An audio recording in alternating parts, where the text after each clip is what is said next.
জালটা একটু উঁচু কর।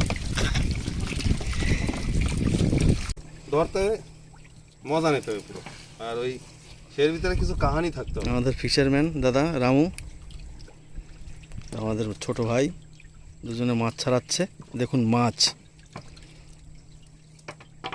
দাদা লাগলে বলবেন, ওই পেশে দিয়ে বসে নে, বসে মাছ ছাড়া। এই কটা উঠাই না ভালো করে।